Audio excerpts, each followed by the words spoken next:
Good morning, girls. My back. Yes, I am. There we go. Good morning. Happy Saturday. I missed you, girls. I missed you all. Look what I got at Hershey. It's the York peppermint patty symbol, but how appropriate is that? York. Get it?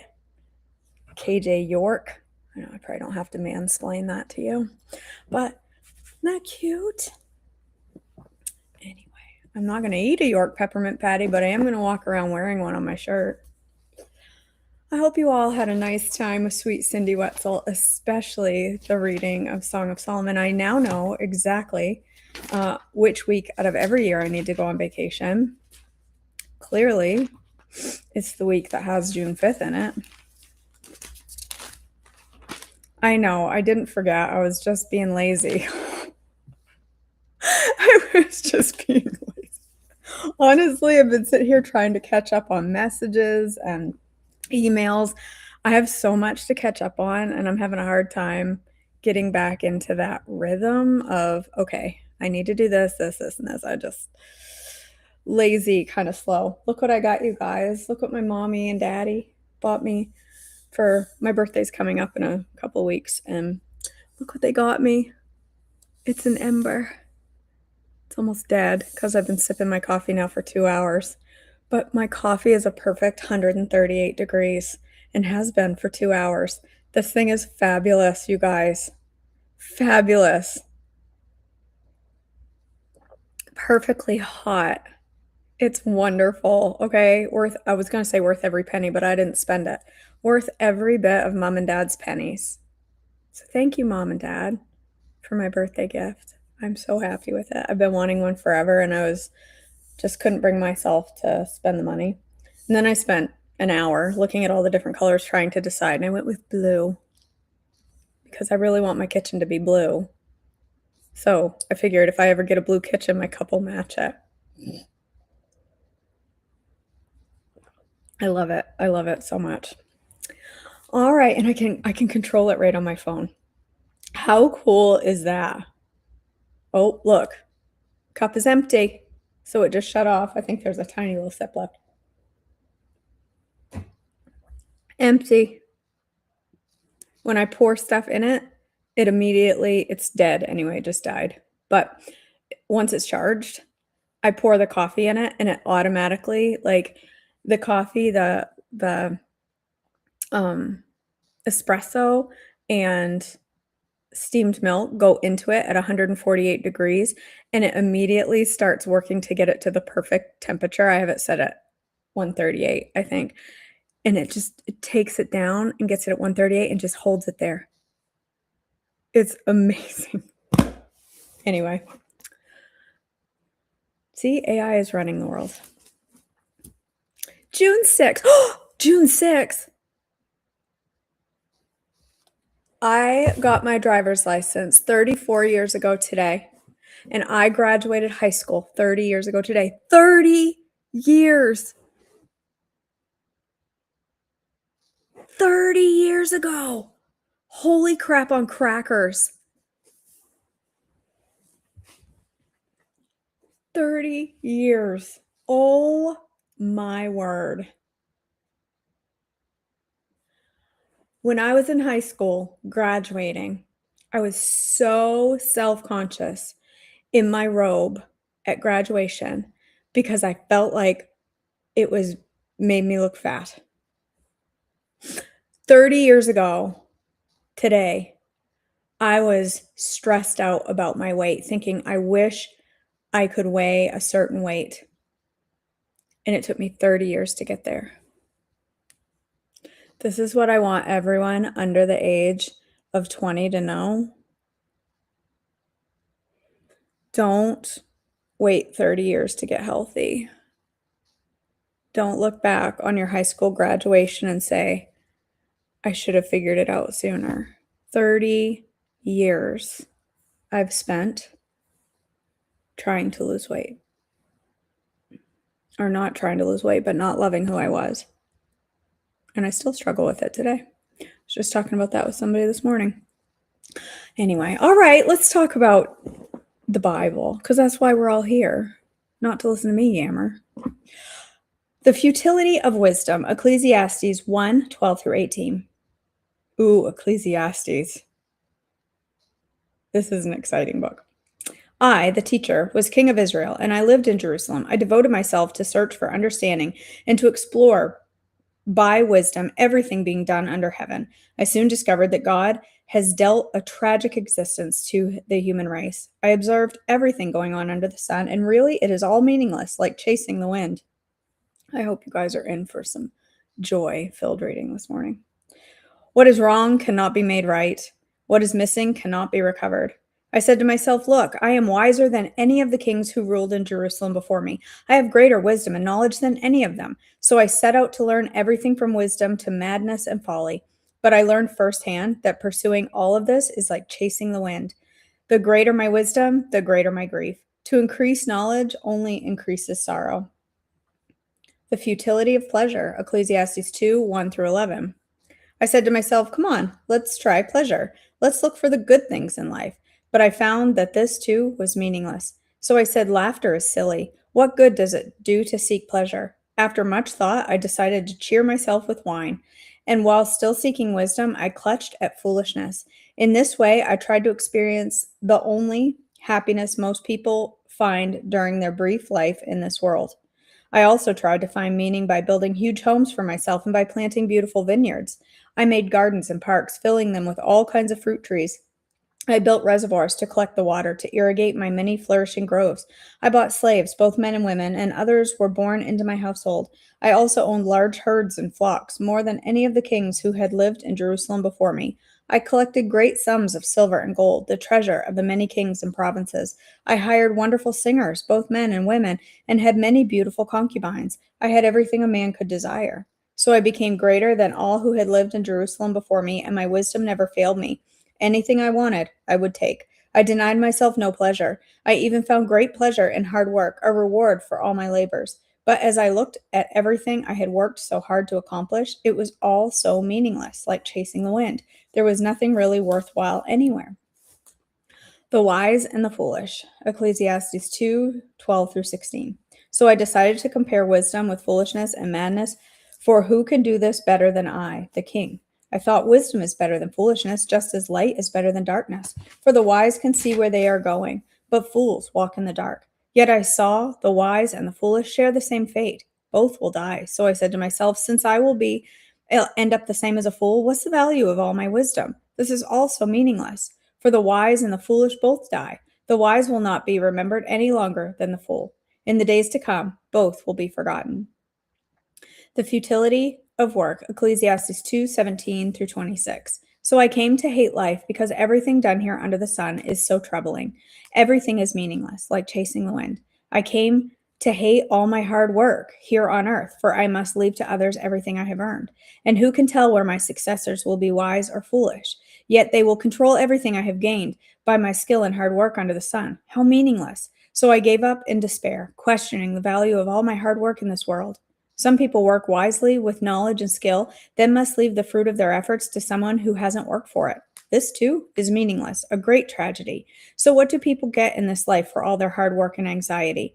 Their days of labor are filled with pain and grief. Even at night, their minds cannot rest. It is all meaningless. So, I decided there is nothing better than to enjoy the food and drink and to find satisfaction in work. Then I realized that these pleasures are from the hand of God. For who can eat or enjoy anything apart from him? God gives wisdom, knowledge, and joy to those who please him. But if a sinner becomes wealthy, God takes the wealth away and gives it to those who please him. This too is meaningless, like chasing the wind. A time for everything, Ecclesiastes 3:1 through 15. For everything there is a season, a time for every activity under heaven, a time to be born and a time to die, a time to plant and a time to harvest, a time to kill and a time to heal, a time to tear down and a time to build up, a time to cry and a time to laugh, a time to grieve and a time to dance, a time to scatter stones and a time to gather stones, a time to embrace and a time to turn away, a time to search and a time to quit searching, a time to keep and a time to throw away, a time to tear and a time to mend, a time to be quiet and a time to speak, a time to love and a time to hate, a time for war and a time for peace. What do people really get for all of their hard work? I have seen the burden God has placed on all of us. Yet, God has made everything beautiful for its own time. He has planted eternity in the human heart, but even so, people cannot see the whole scope of God's work from the beginning to the end. So I concluded that there is nothing better than to be happy and enjoy ourselves as long as we can. And people should eat and drink and enjoy the fruits of their labor, for these gifts are from God. And I know that whatever God does is final. Nothing can be added to it or taken from it. God's purpose is that people should fear him. What is happening now has happened before, and what has happened in the future has and what will happen in the future has happened before, because God makes the same things happen over and over again. The injustices of life, Ecclesiastes 3:16 through 4:6. I also noticed that under the sun there is evil in the courtroom. Yes, even the courts of our law are corrupt. I said to myself, in due season, God will judge everyone, both good and bad, for all of their deeds. I also thought about the human condition, how God proves to people that they are like animals, for people and animals share the same fate. Both breathe and both must die. So people have no real advantage over the animals. How meaningless. Both go to the same place. They came from dust and they return to dust. For who can prove that the human spirit goes up and the spirit of animals goes down into the earth? So I saw that there is nothing better for people to be happy than for people to be happy in their work. That is our lot in life, and no one can bring us back to see what happens after we die. Again, I observed all the oppression that takes place under the sun.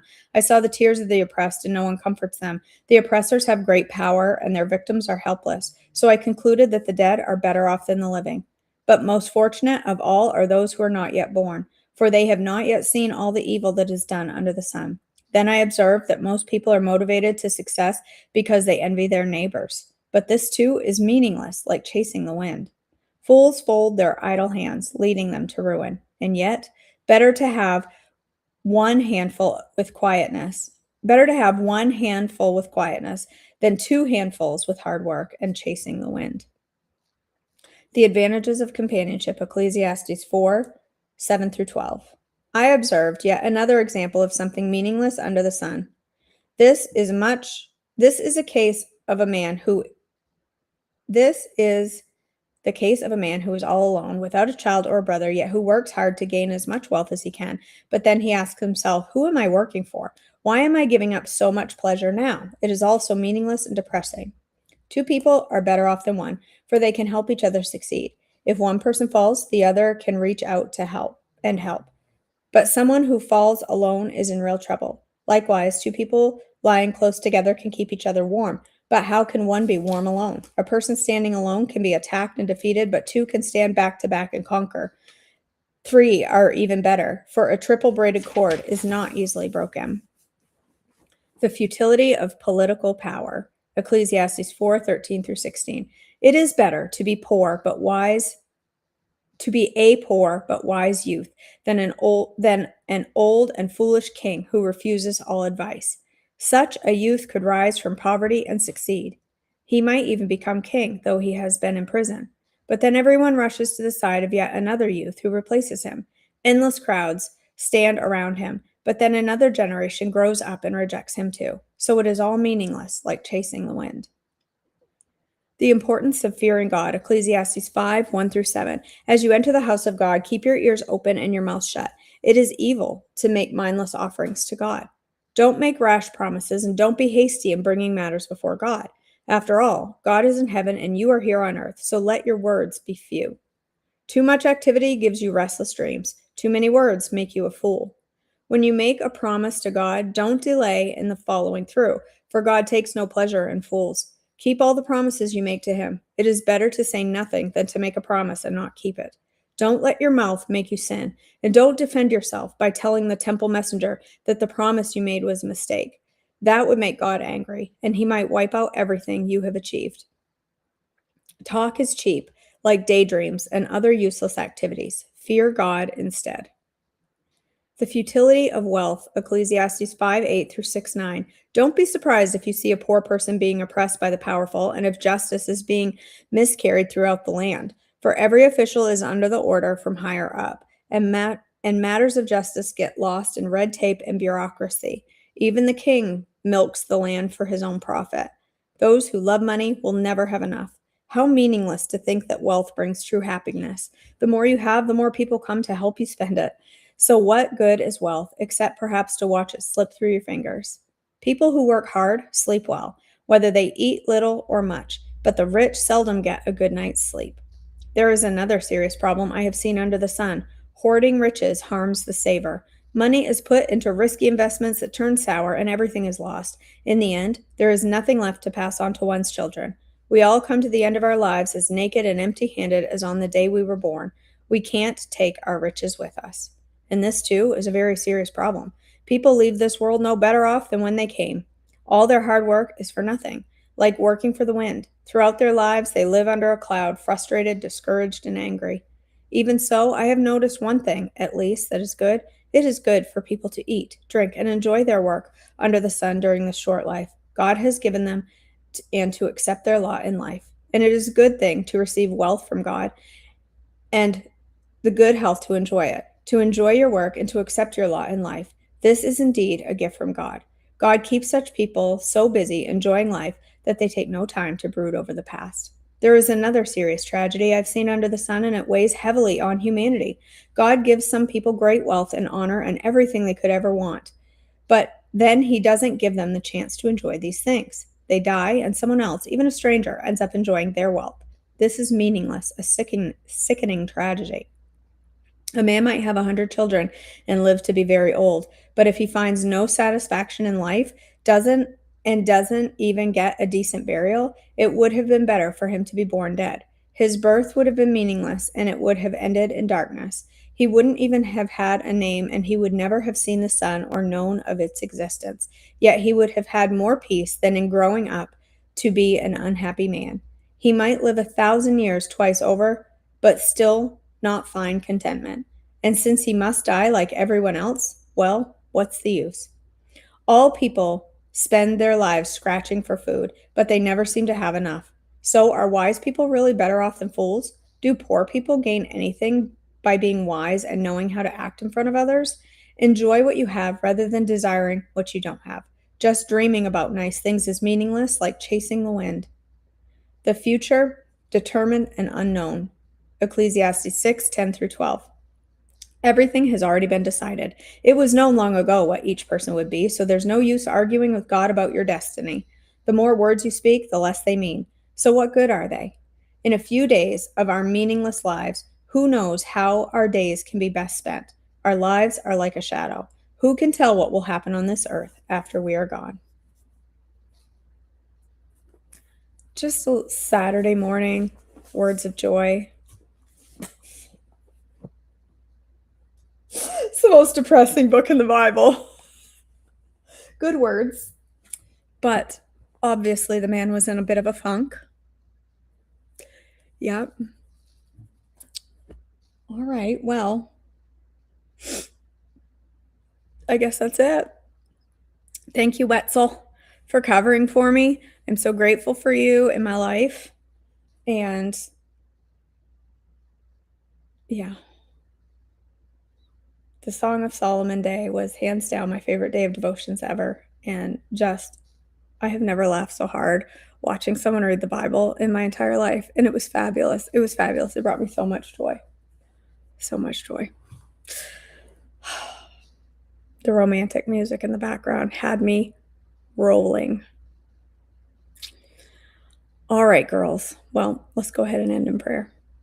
God our Father, thank you for this time together. Thank you for meeting us here. Thank you for the reading of your word. And please show us the message that you would have for us in between each of the lines of the Bible. Please reveal to us the exact message you have for each of our hearts individually, God.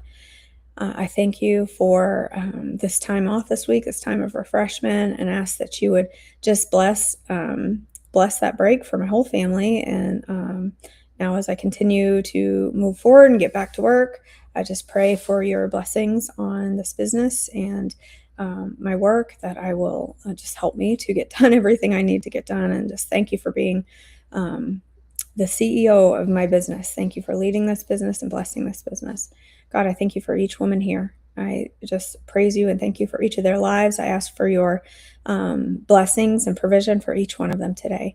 Help us today to make wise choices that honor our temple, that keep our temple clean and tidy for you, our God, to reside in. Help us to make choices that heal us and strengthen us and glorify you with everything we say and do. In your precious name, amen.